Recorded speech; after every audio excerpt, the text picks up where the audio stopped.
नमस्कार साथियों, मैं प्रमोद उपाध्याय बाल विद्या मंदिर सीनियर सेकेंडरी स्कूल कत्तीपुर नागौर के ई लर्निंग पोर्टल पर आपका हार्दिक स्वागत करता हूँ। पिछले वीडियो में मैंने आपको कक्षा 12 विषय हिंदी के अंतर्गत अध्याय 1 जिसका नाम संतवाणी, जिसमें कबीर के दोहे बताए थे मैंने पिछले वीडियो में। तो उसी में दोहे में 3 दोहे और हैं कबीरदास जी के, जिनके बारे में आज के वीडियो में चर्चा करेंगे। कबीरदास जी जो हमेशा बहुदेववाद का विरोध करते हैं और समाज को सुधारने का प्रयत्न करते हैं और मनुष्य को किस प्रकार का जीवन व्यतीत करना चाहिए, उसके बारे में इन दोहों से हमें बता रहे हैं। तो पहला दोहा है कि संगत कीजिए साधु की कभी न निष्फल होए। इस पंक्ति में कबीरदास ने कहा है कि संगत कीजिए साधु की, यानी संत जनों की संगति से ही हमें अपने जीवन में विकास करने के लिए मार्ग मिलता है। यानी साधु की संगति करने से ही हमारा जीवन सफल होता है और कभी ना निष्फल होए, यानी अपने जीवन में कभी भी वो निष्फल नहीं हो सकता है, यानी हमेशा सफलता के मार्ग पर चलता है जब साधु की संगति करते हैं। लोहा पारस परस्ते सो भी कंचन होए। अब इसमें कबीरदास जी ने कहा है, उदाहरण से समझाया है कि किस प्रकार से साधु की संगति करने से हमारा जीवन में कभी भी निष्फलता नहीं आती है। कि लोहा पारस परस्ते, पारस यानी पत्थर होता है। पारस जो है एक पत्थर है, पत्थर का नाम है पारस, जिसमें पत्थर, इस पारस पत्थर पर लोहे को रगड़ने से लोहा भी सोना बन जाता है।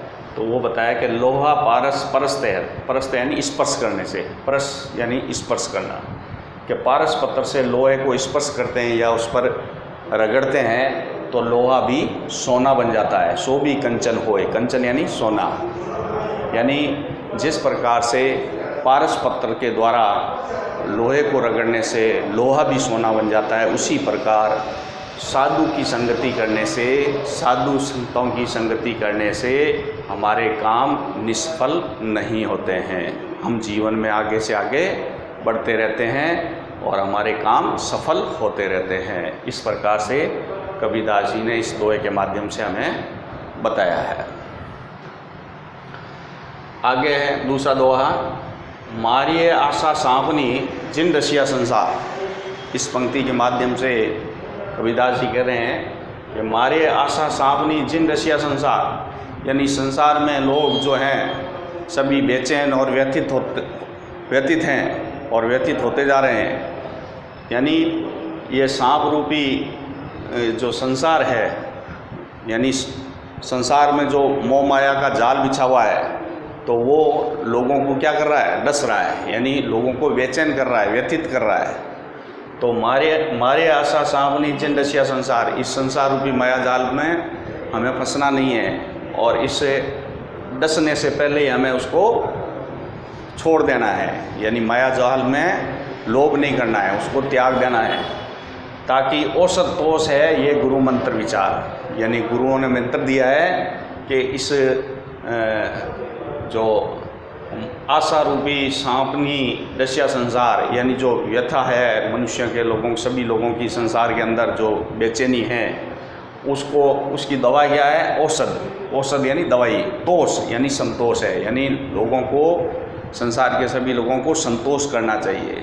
यानी इस आशा रूपी सांपनी जो है, संसार के अंदर जो आशा रहती है कि हमें ये मिलना चाहिए, वो मिलना चाहिए, इससे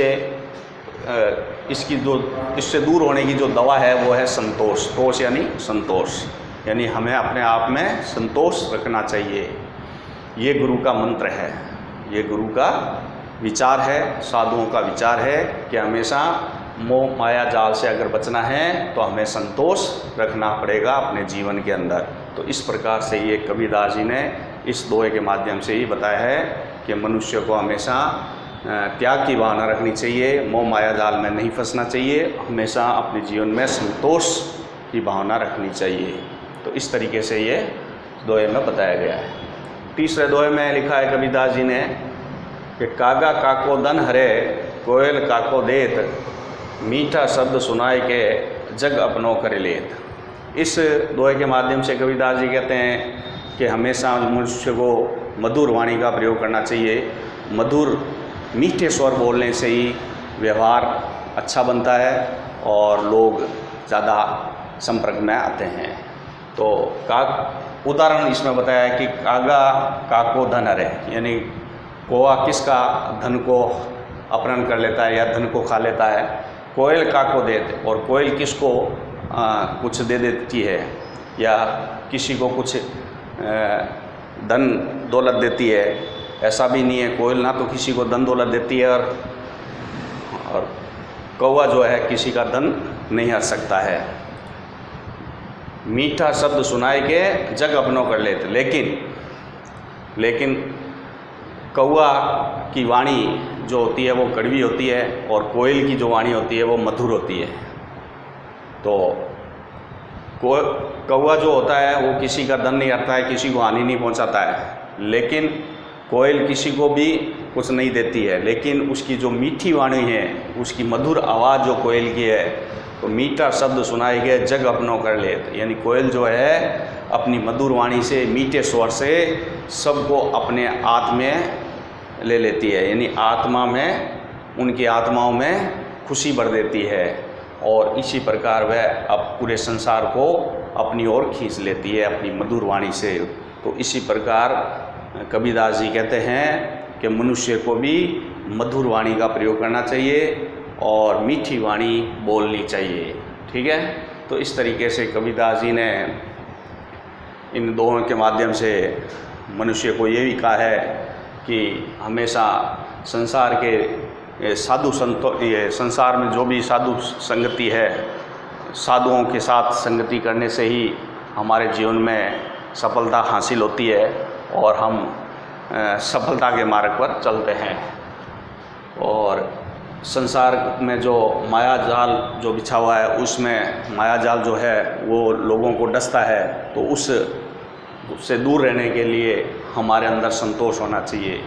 ये भी गुरु मंत्र है जो कबीरदास जी ने बताया है।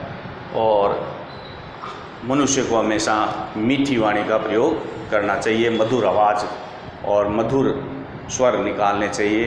तो इस तरीके से कबीरदास जी ने हमें ये शिक्षा दी है, इन दोहों के माध्यम से इनको जीवन में हमें उतारना चाहिए। तो ये दोहे हैं, आप नोटबुक में नोट कर लेंगे। इनके शब्दार्थ में बता देता हूँ। कठिन संगत यानी संगति करना, और निष्फल यानी असफलता, और पारस यानी एक पत्थर होता है जिसका नाम है परस यानी स्पर्श, और कंचन यानी सोना होता है, कंचन यानी सोना। और आशा सापनी, यहाँ पर ये जो है संसार में जो मोह माया जाल है उसके बारे में आशा सापनी, इंडसिया यानी डसना, यानी संसार में जो लोग रहते हैं वो व्यथित और बेचैन, तो उस बेचैनी को और व्यथिता को दूर करने के लिए संतोष यानी संतोष धारण करना चाहिए। ठीक है। कागा यानी कौवा, और काको यानी किसका, काको यानी किसका, धन हरे यानी धन का अपहरण, धन हरण करना, हरण यानी किसी का धन हरण अपनी ओर ले लेना। काको यानी कोयल होता है। मीठा शब्द सुनाए के जग अपनों कर लेत, जग यानी संसार, संसारिक लोग संसार को अपने वश में कर लेती है, यानी उनमें जो कोयल जो है मीठी वाणी से लोगों के आत्मा बन जाती है। तो इस तरीके से ये कबीरदास जी ने दोहों के माध्यम से हमें ये शिक्षा दी है और इनको जीवन में उतारना चाहिए। तो ये आप नोटबुक में नोट कर लेंगे। एक बार फिर पढ़ देता हूँ मैं। संगत कीजिए साधु की कभी ना निष्फल होए, लोहा पारस परस्ते सो भी कंचन होए, मारे आशा सांपनी जिन रसिया संसार, ताकि औसत दोष है। ताकि यानी जिसकी, ताकि यानी क्या होता है, जिसकी दवा है संतोष। ये गुरु मंत्र विचार। कागा काको धन हरे, यानी कौवा किसका धन का अपहरण कर लेता है, कोयल काको देत, और कोयल किसको धन दौलत दे देती है। मीठा शब्द सुनाए के केवल मीठी वाणी से जग अपनों कर लेते। कोयल जो है मीठी वाणी से पूरे संसार को अपनी ओर आकर्षित कर लेती है। तो इस तरीके से ये आपको नोटबुक में नोट करना है। अगले वीडियो में मैं आपको तुलसीदास जी के जो दोहे हैं उनके बारे में बताऊंगा। ठीक है, ये नोटबुक में नोट कर लेना। धन्यवाद।